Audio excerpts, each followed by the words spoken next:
क्या leftist media Jaggi Vasudev को फंसा रहा है या फिर जग्गी वसुदेव का सच कुछ और है? जग्गी वसुदेव के आश्रम में हो क्या रहा है? आज से 2 साल पहले भी एक माता पिता ने अपनी 2 बेटियों को लेकर के जग्गी वसुदेव पर संगीन आरोप लगाए थे। आप देख रहे हो फुल स्टॉप विचारों का संगम। मैं हूं आपका साथी सौरभ द्विवेदी। आज जग्गी वसुदेव के पूरे मामले की पड़ताल करेंगे। कैसे एक व्यक्ति एक आश्रम चलाने लगता है और कैसे एक व्यक्ति लगातार इस देश की आम जिंदगियों को प्रभावित कर रहा है। आखिरकार जीवन की खोज में, धर्म की राह में कितना बड़ा महासागर है कि बहुत सारे लोग जग्गी वसुदेव के आश्रम में विलीन हो जा रहे हैं।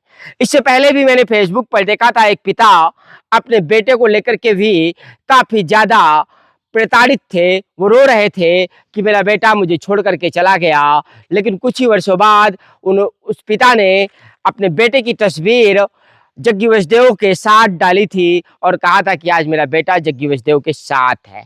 लेकिन पिता को मलाल इस बात का था कि बेटा पिता की सेवा ना करके, माता की सेवा ना करके जग्गी वसुदेव के आश्रम चला गया है। वो पिता खुद एक लेखक हैं, जीवन और समय समाज के बारे में लोगों को बताते हैं। अब बात करते हैं उस बेटी की जो कल से लगातार सोशल मीडिया पर वायरल हो रहा है। कहा जा रहा है कि एक बेटी बंगलौर की लगातार जग्गी वसुदेव के वीडियो सोशल मीडिया पर देखती थी, यूट्यूब पर देखती थी।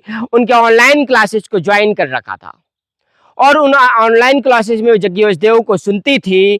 और सुनते सुनते एक दिन अचानक ऐसा समय आया कि माता पिता को लगा कि बेटी हमारी कहाँ चली गई। 48 घंटे बीत जाने पर बेटी का कहीं कुछ पता नहीं चला और जब पता चला तो पता चला कि बेटी ने पहले से ही बेंगलोर से टिकट करा रखा था तमिलनाडु का और वो पहुंच गई जग्गी वसुदेव के आश्रम में। जग्गी वसुदेव के आश्रम में पहुंच करके बिटिया ने घर आने से साफ इनकार कर दिया है। लेकिन माता पिता हैरान परेशान लगातार जतन कर रहे हैं कि बेटी उनके घर आ जाए। अब इस बीच में आश्रम मूवी चर्चा का विषय बन गई है। लोग आरोप लगा रहे हैं कि जग्गी वसुदेव के आश्रम में बेटियों के साथ यौन शोषण होता है। लेकिन अब बताओ वही लोग सकते हैं जो जग्गी वसुदेव को करीब से जानते हैं, जो जग्गी वसुदेव के आश्रम से जुड़े हुए हैं, जो जग्गी वसुदेव के लाइफ फिलॉसफी को फॉलो करते हैं। दार्शनिक रूप से प्रख्यात प्रसिद्ध हो चुके जग्गी वसुदेव लगातार इस देश ही नहीं बल्कि इंटरनेशनल लेवल पर तमाम जिंदगियों को बहुत अच्छे ढंग से प्रभावित कर रहे हैं। वो जब हिंदी में डब किया हुआ वीडियो बोलते हैं तो उनकी आवाज बेहद आकर्षक हो जाती है। वास्तव में जग्गी वसुदेव की आवाज वैसी है भी या नहीं भी, माइक का कमाल है या फिर सिस्टम का कुछ ऐसा कमाल है जिसकी वजह से जग्गी वसुदेव की आवाज में बहुत तारतम्यता नजर आती है। अंग्रेजी में बात करने वाले जग्गी वसुदेव जब हिंदी में बात करते हैं तो हिंदी से डब किया हुआ वीडियो होता है और वो जीवन की गहराइयों को लेकर के बहुत सारी चर्चा करते हैं। और आज का ये सबसे बड़ा दुख है, सबसे बड़ा संघर्ष है कि हर घर में कला, माता पिता का कला, भाई भाई का कला, बहन भाई का कला, ऐसे तमाम प्रकार के कला और संघर्ष घर में समाज में फैले हुए हैं कि वास्तव में शांत स्वभाव के लोग, वास्तव में सुख की तलाश करने वाले लोग, वास्तव में सुकून की चाह रखने वाले लोग ऐसे आश्रम की ओर भागते हुए नजर आते हैं। उस आश्रम में क्या है मैंने भी नहीं देखा, लेकिन चर्चा जरूर सुनी है, आध्यात्मिक की चर्चा, जिसमें खुद जग्गी वसुदेव ये बात कहते हुए नजर आते हैं कि रीढ़ की हड्डी से ही आध्यात्मिक ऊर्जा का प्रवाह होता है, आध्यात्मिक ऊर्जा जागृत होती है। मनुष्य एक ऐसा प्राणी है, पशु जानवर इन सब को छोड़ करके जो आध्यात्मिक ऊर्जा को खुद के अंदर जागृत कर सकता है। लेकिन परमात्मा भगवान श्री कृष्ण ने पूरी श्रीमद् भागवत गीता में कहीं भी ये नहीं कहा कि रीढ़ की हड्डी से आध्यात्मिक ऊर्जा जागृत होती है। सवाल बहुत बड़ा है। महाभारत की इतनी बड़ी लड़ाई, अर्जुन को इतना बड़ा ज्ञान जो भगवान श्री कृष्ण ने स्वयं परमात्मा ने दिया, उसमें कहीं भी रीढ़ की हड्डी की चर्चा तो नहीं है। लेकिन आरोप वामपंथी मीडिया का जग्गी वसुदेव पर लगातार है, पर पलटवार भी बहुत गंभीर हो रहा है कि आसाराम की तरह जग्गी वसुदेव के भी हाल होंगे। पर एक धड़ा यह भी कह रहा है कि वास्तव में जग्गी वसुदेव को बदनाम करने की साजिश है।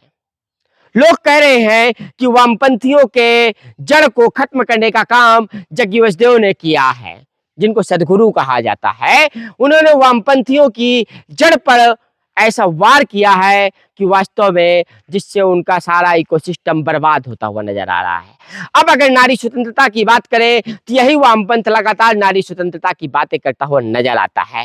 इंटरनेशनल लेवल पर आपको वो आंदोलन याद होगा जब महिलाओं ने ब्रा आसमान में उछाल दी थी और कहा था कि हम फ्री ब्रा रहेंगी, हमें ब्रा पहनने की जरूरत नहीं है, और इसका समर्थन ये लोग करते भी हैं। लड़कियां रात को 12 बजे सड़क पर निकल सके, इसके लिए वामपंथी मीडिया, वामपंथी एक्टिविस्ट लगातार ऐसे आंदोलन चलाते भी रहते हैं। जेएनयू से लेकर के दिल्ली की सड़कों से लेकर के हर जगह ऐसे आंदोलन चले हैं नारी स्वतंत्रता के नाम पर।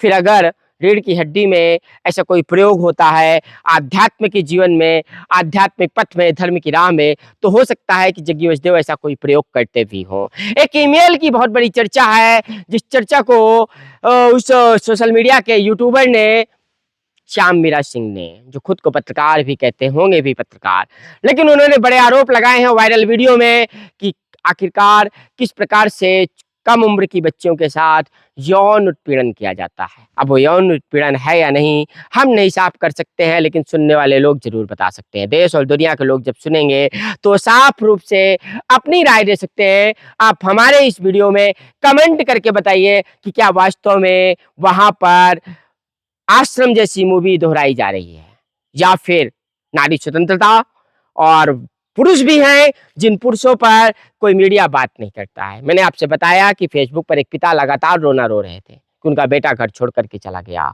और आज वो जग्गी वसुदेव के बहुत करीबी में से एक है। तो कुल मिलाकर के अगर देखा जाए तो आसाराम तो जेल में है ही, लेकिन लोग कह रहे हैं कि जिस पर यौन उत्पीड़न के आरोप लगते हैं वहां उस आश्रम में पुलिस को जाना चाहिए, परंतु पहुंचा कौन है? वो अमित शाह हैं, देश के गृह मंत्री हैं, और वो पिछले दिनों महाशिवरात्रि के उस आयोजन में पहुंचे थे। और जग्गी वसुदेव का हर वर्ष महाशिवरात्रि के अवसर पर एक ऐसा आयोजन होता भी है। इसी प्रयोग की विधि में कहते हैं कि उनकी पत्नी की मौत हो गई थी साधना करते हुए, लेकिन क्या ये सच है? करीब 7 महीने बाद उनकी पत्नी के पिता ने बड़ा आरोप लगाते हुए कहा था कि उनकी बेटी का अंतिम संस्कार आनन फानन कर दिया गया, वो मरी नहीं थी, आखिरकार उसको मार डाला गया था, ये कहा जा रहा है। अब आप ही सोचिए कि आखिरकार उनके व्यक्तित्व में जो विवाद आकर के बैठ गया है, इस जाल से जग्गी वसुदेव निकल भी पाएंगे या नहीं, या फिर आसाराम की तरह एक दिन सलाखों के पीछे होंगे। अभी ना सही, हो सकता है कांग्रेस की सरकार कभी आ जाए या कभी ना आए, फिर भी अगर कोई और विचारधारा की सरकार आए तो हो सकता है कि जग्गी वसुदेव की मुश्किलें बढ़ सकती हैं। लेकिन धर्म और आध्यात्म की राह में, इस यात्रा में आप लगातार हमारे साथ बने रहिएगा। हम पड़ताल कर रहे हैं बहुत करीब से कि क्या जग्गी वसुदेव सही है या जग्गी वसुदेव गलत है। इफ राइट इफ रॉन्ग, इस बीच में जनता बताएगी, पीपुल बताएंगे कि आखिरकार सच क्या है, और सच की पड़ताल हमें आपको करनी पड़ेगी। क्योंकि अगर आप घर में खुश नहीं हैं, आश्रम में खुशी की तलाश करते हैं, आश्रम में सुकून की तलाश करते हैं, आपको संसार में सफलता नहीं प्राप्त होती है और आप आश्रम में सफलता को खोजने जाते हैं, मानसिक सुकून खोजने जाते हैं, तो वास्तव में इस पूरे समाज के चरित्र पर भी बहुत बड़ा सवाल खड़ा होता है। तो क्या इस पूरे समाज को भी जेल में होना चाहिए? सोचने की बात है। आप हमारे चैनल को सब्सक्राइब जरूर करिएगा और इस आवाज को इंटरनेशनल लेवल पर पहुंचाइए, लोगों तक वीडियो शेयर करिए। आखिरकार जो पीड़ित माता पिता हैं वो भी सच बता सकते हैं, क्योंकि यहाँ एक बच्ची की, 2 बच्ची की बात नहीं है, बहुत सारी बच्चियों की बात की जा रही है, और 18+ की भी बहुत सारी लड़कियां जाकर के आश्रम में सुख और शांति से रह रही हैं। और बहुत सारी लड़कियां ऐसी हैं जो इंजीनियर हैं, जो बहुत अच्छी पढ़ाई की हुई हैं, लेकिन वो काम क्या कर रही है? जाकर के आश्रम में झाड़ू पोछा, आश्रम की व्यवस्थाओं को संभाल रही हैं। तो कुछ तो होगा आखिरकार जो वहां हो रहा है। और तमिलनाडु, जहां दक्षिण के क्षेत्र में कहा जाता था कि भाजपा का कोई स्कोप नहीं है, वहां भाजपा का स्कोप हो रहा है लगातार। और इसलिए भी हो सकता है कि जो दक्षिण भारत के लोगों को बहुत पढ़ा लिखा कहा जाता था, जिस दक्षिण भारत के नाम पर राहुल गांधी ने भी बहुत बड़ी अवधारणा खड़ी करने का प्रयास किया था, कि आखिरकार जो लोग कम पढ़े लिखे होते हैं वही मंदिर जाते हैं, जो लोग कम पढ़े लिखे होते हैं वही आश्रम में समय व्यतीत करते हैं। पढ़े लिखे लोगों की सोच दूसरी होती है, लेकिन आप देखो कि आखिरकार पढ़े लिखे जग्गी वसुदेव, जिन पर कई किताबें लिखी जा सकती हैं, जिनकी अपनी एक यात्रा बड़ी रोमांचकारी यात्रा है, जो बड़े घुमक्कड़ टाइप के व्यक्ति थे, जिन्होंने एक ऐसी महिला से शादी की जो नौकरी में थी और उसके बाद कई प्रयोग करते हुए ईशा फाउंडेशन की स्थापना की और लगातार जीवन पर, समाज पर बहुत ही मर्मज्ञ बातें करने के लिए जाने जाते हैं।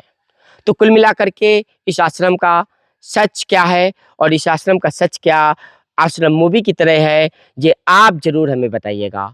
और लगातार मेरे साथ फुल स्टॉप डिजिटल में विचारों के इस संगम में बने रहेगा, चूँकि हम करते हैं समाज से सत्संग, हम खोजते हैं धर्म और आध्यात्म की बहुत सारी खोजी जानकारियाँ। तो लगातार बने रहेगा फुल स्टॉप पे मेरे साथ।